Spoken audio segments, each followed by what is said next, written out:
love and devotion. Call it a mom's adoration. Foundation, a special bond of creation. Ah, for all the single moms out there. Perkenalkan, nama saya Mutiara Dinda Kurniarti Alfaizah, NIM 1905510174. Nama saya Uminar Arofah, NIM 1905510123. Perkenalkan, nama saya Dewi Sinta Nur Aini, NIM 1905510171.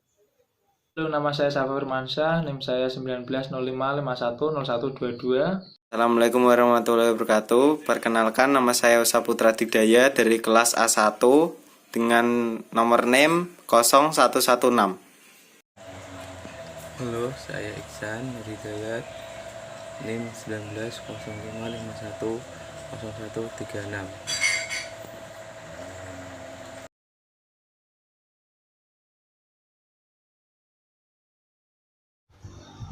Saya akan sedikit menjelaskan tentang analisis penulisan skripsi pada bab 4 dan 5 di kampus Udinus atau Universitas Dian Nusantara. Pada kampus Udinus, mereka mengambil bab 4 sebagai penelitian dan bab 5 sebagai pembahasan. Pada bab 4 memaparkan data dari hasil objektif serta mengemukakan pemikiran penulis. Paparkan hasil pengolahan data statistik, hasil uji validitas dan reliabilitas. Hasil-hasil yang diperoleh kemudian dikaitkan dengan hipotesis. Hipotesis itu bisa berupa gambar, grafik, atau tabel. Dan pada bab 5, pembahasan pada prinsipnya yaitu adalah interpretasi hasil penelitian yang dibahas. Mengingat rencana penelitian cross-sectional, sehingga hasil yang didapat belum tepat. Oleh karena itu, dikemukakan pula adanya kemungkinan kelemahan dari cara pengambilan sampel, proses, penelitian, dan lain-lain sebagainya. Oleh karena itu, pembahasan adalah bab yang paling tepat agar materi skripsi yang diambil tidak salah. Saya akan sedikit menjelaskan tentang penulisan skripsi pada bab 4 dan 5 di Universitas Negeri Semarang atau UNES. Pada bab 4, mereka mengambil hasil penelitian dan pembahasan, berisi tentang hasil yang telah didapatkan dari pengumpulan data sebelumnya di lapangan. Kemudian dari hasil tersebut dikaitkan dengan teori yang ada dan diuji menggunakan berbagai metode pengujian. Salah satunya dengan program SPSS. Pengujian ini dilakukan mengetahui ada tidaknya sebuah hubungan atau pengaruh yang terjadi antara kedua atau ketiga variabel yang diangkat. Selain pengujian untuk variabel, pada bab ini juga dilakukan adanya uji reliabilitas dan uji validitas untuk mengetahui kelayakan alat ukur yang digunakan. Pada bab ini juga dicantumkan beberapa tabel yang telah diperoleh dari hasil pengujian sebelumnya. Bab 5 yaitu penutup, berisi kesimpulan dan saran. Kesimpulan di sini merupakan ulasan singkat mengenai hasil penelitian yang diperoleh di lapangan. Kemudian dikaitkan dengan penelitian serupa yang dilakukan oleh orang lain pada jangka waktu yang sudah lama.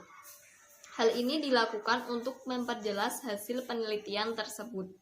Selain itu, pada bab 5 juga membuat adanya saran.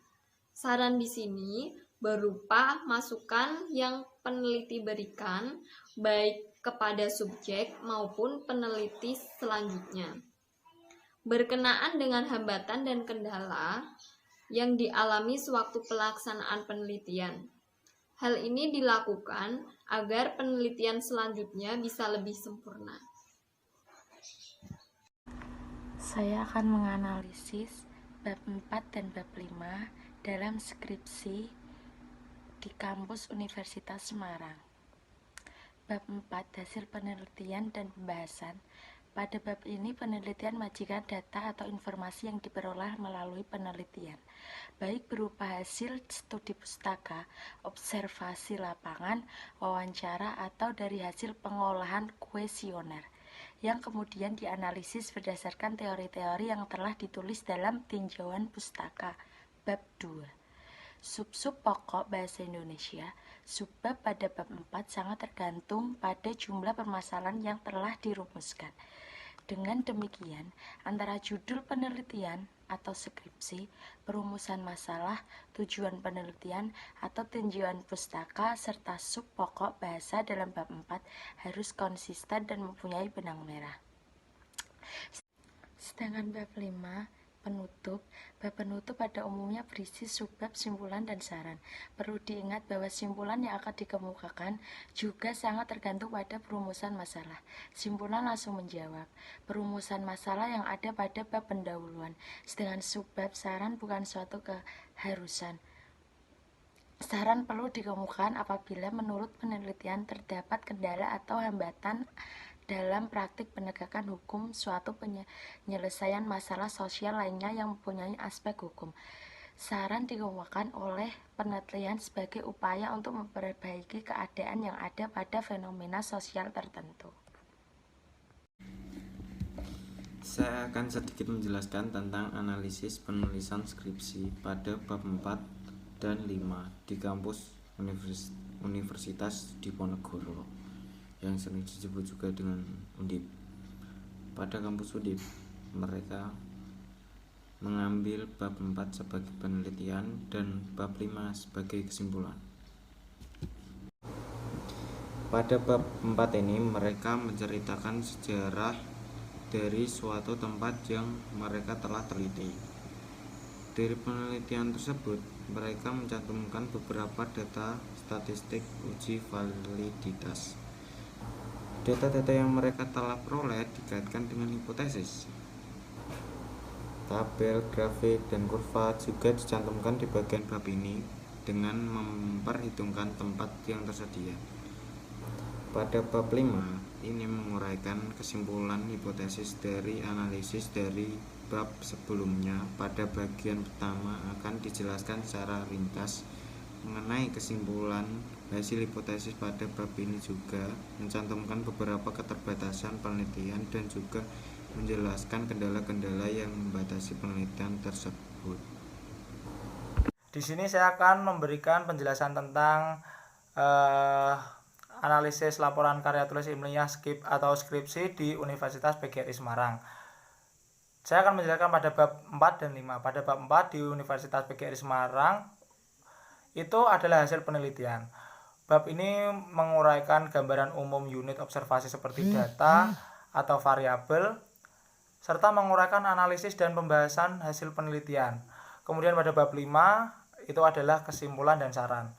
Dalam bab ini dikemukakan secara singkat kesimpulan mencakup jawaban semua yang diperoleh dari bab-bab sebelumnya. Dari interpretasi data yang merupakan jawaban terhadap permasalahan penelitian. Jadi itu saja, makasih.